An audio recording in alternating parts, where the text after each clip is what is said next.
Quels sont les signes avant-coureurs du burn-out?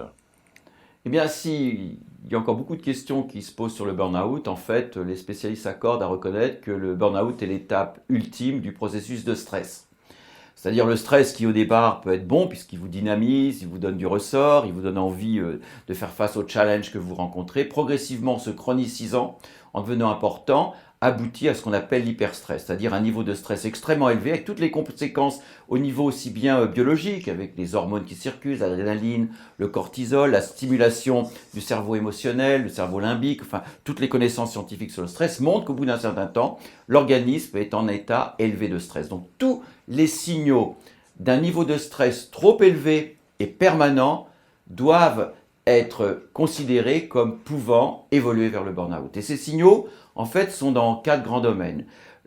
Tous les signaux physiques, quand on est stressé en permanence, eh bien, on a des douleurs, des palpitations cardiaques, des digestions difficiles, des troubles du sommeil. Dans le domaine également cognitif, on a du mal à se concentrer, on a l'impression d'être moins créatif, etc. Dans le domaine émotionnel, on devient plus irritable, on est anxieux pour des petites choses de rien, on a le sentiment de plus valoir grand-chose. Et puis aussi, dans le domaine comportemental, on augmente sa consommation de tabac, de café, on a tendance à s'isoler, on a des attitudes un petit peu agressives envers les autres. Donc tous ces signaux qui montrent un niveau de stress élevé sont des signaux qu'on peut ressentir provisoirement en période de grande charge de travail.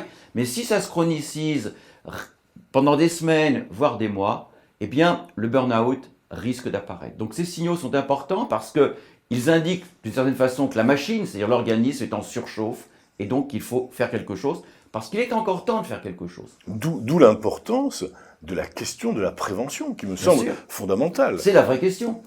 Le problème du burn-out, la seule vraie question, c'est sa prévention parce que un état de burn-out constitué au niveau pathologique, c'est une maladie, c'est un état pathologique sérieux. C'est un état sérieux qui nécessite 3 choses. Tout d'abord, un arrêt de travail. Mais un arrêt de travail de très longue durée, c'est des mois. Dans ma consultation, j'ai des gens qui sont en arrêt de travail à cause de leur burn-out depuis plus d'1 an. Donc un arrêt de travail avec une reprise d'activité extrêmement difficile.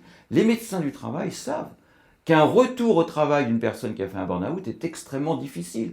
Souvent, les gens n'arrivent pas à retrouver l'environnement dans lequel ils étaient et se reconvertissent. Moi, je connais des cas de gens, de cadres bancaires qui ont fait un burn-out et qui se retrouvent maintenant à vendre des produits de terroir dans une petite épicerie du fin fond de Paris, parce que le retour dans l'environnement habituel n'était pas possible. Donc, arrêt de travail. Deuxième chose, des antidépresseurs.